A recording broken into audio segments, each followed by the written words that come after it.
જામનગરમાં દરબારગઢ વિસ્તારમાં એક ટોળા દ્વારા વાંધાજનક સૂત્રોચ્ચાર કરવામાં આવ્યો હોવાનો વિડીયો સોશિયલ મીડિયામાં વાયરલ થયો હતો, જે પછી જવાબદારો વિરુદ્ધ કાર્યવાહીની પ્રબળ માંગ ઉઠી હતી અને રાજ્ય સ્તરે આ મુદ્દો ચર્ચિત બન્યો હતો.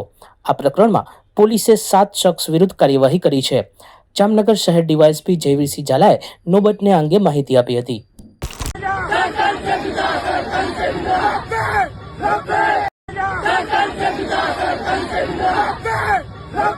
જામનગર સિટી એ ડિવિઝન પોલીસ સ્ટેશન વિસ્તારમાં દરબારગઢ એરિયામાં ગઈ 11મી ઈદે મિલાદ જુલુસ દરમિયાન કેટલાક અસામાજિક તત્વો દ્વારા સર તન સે જુદા આ પ્રકારના નારા લગાવવામાં આવ્યા હતા.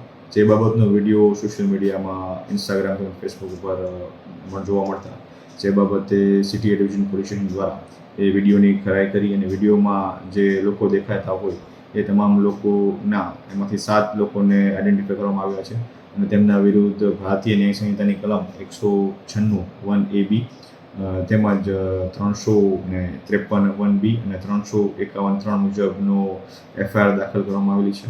અને જે આ વિડીયોમાં જે 7 આરોપીઓ દેખાય છે તેમના અટક કરી અને તેમને આગળ પોલીસ રિમાન્ડની કાર્યવાહી અને ઇન્વેસ્ટિગેશનની કાર્યવાહી હાલ ચાલી રહી છે. સર, કયા પ્લેટફોર્મ પર મૂકવામાં આવ્યું? જે પ્રાથમિક વિગતો મુજબ ઇન્સ્ટાગ્રામ પ્લેટફોર્મ પર ધ્યાનમાં આવેલું હતું. જામનગરમાં ખંભાળિયા હાઈવે પર પીએપીએસ સ્વામિનારાયણ મંદિર નજીક એક ટ્રકમાં રહેલા જનરેટરમાં આગ લાગતા દોડધામ મચી ગઈ હતી. ફાયર બ્રિગેડ દ્વારા આગ પર કાબુ મેળવી લેવામાં આવતા મોટી દુર્ઘટના ટળી ગઈ હતી. સચોટ સમાચારો સૌથી ઝડપી મેળવવા માટે અમારી ચેનલને સબસ્ક્રાઇબ કરો.